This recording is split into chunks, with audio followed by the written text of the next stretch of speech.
Hello everyone, Average Gamer here. Today we're going to be talking about the state of cosmetics in Battlefield 6 Season 1 as of the time of this upload. Over the last few weeks, we've seen a huge debate unfold across the internet and Reddit alike regarding the skins of Season 1. Now that the community has had the time to play the first portion of Season 1, I believe it's a good time to discuss the future of skins in the game. If you're new to the channel, please give a comment down below. I'm trying to build a community where people can have open discussions and make gaming as a whole a better place for everyone. Let's get right to it. Your time is precious, and I want to respect that. Let's get going.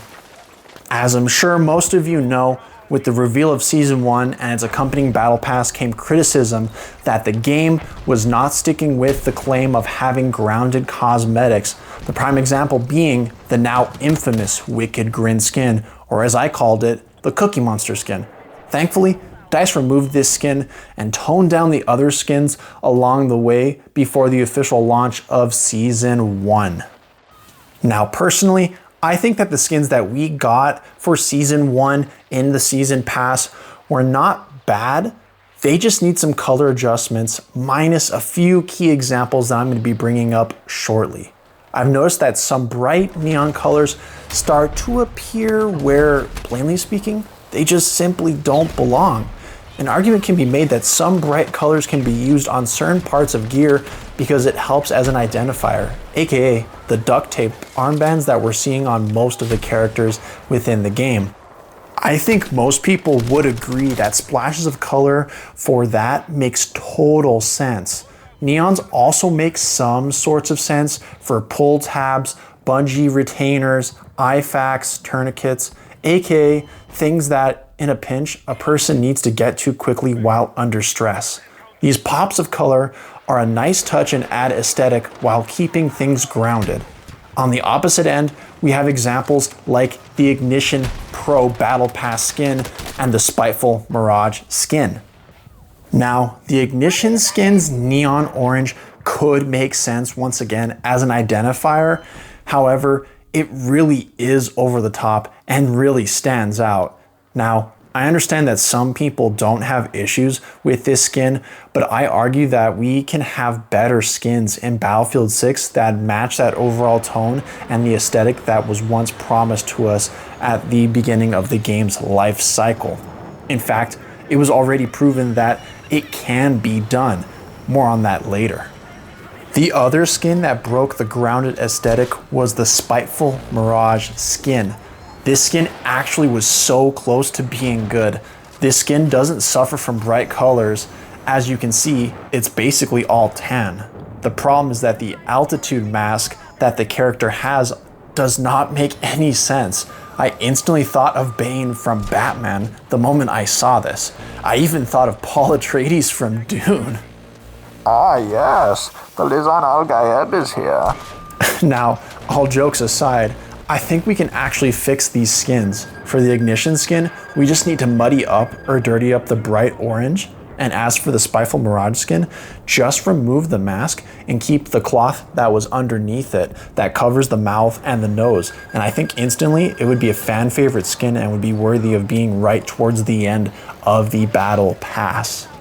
So in all, the skins could have been worse, but in my opinion, they could be so much more. As I'm sure most of you have seen on Reddit, there are some really good fan-made skins that are grounded and are modeled after real military units. DICE has shown that they can make great skins. This Veterans Day, they dropped the Lead the Way pack that is modeled after the US Army Rangers Division. The pack's character skin is fantastic, and the vehicle and weapon skin are great as well. This shows me that DICE could add skins that add to the mood and the tone of the game and have them be indeed grounded. The possibilities for NATO and Pax Armada factions are limitless. However, not everything is sunshine and rainbows. This is also a very slippery slope. Battlefield 6 launched at $70. Make that $100 if you got the Phantom Edition of the game. Having to spend extra on quality bundles gets us nowhere as a community. DICE needs to make an effort to ensure that these quality grounded skins get into the base battle pass. Over time, I think DICE can revamp the skin system and make customizing the classes feel even better.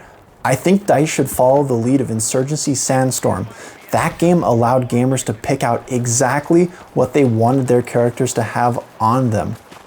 The great part about this is that this can be monetized effectively and in a healthy way.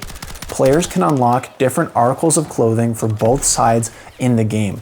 Everything from helmets, shirts, pants, plate carriers, gloves, boots. The list can go on and on. This could be put into the battle pass. This could be a win for everyone.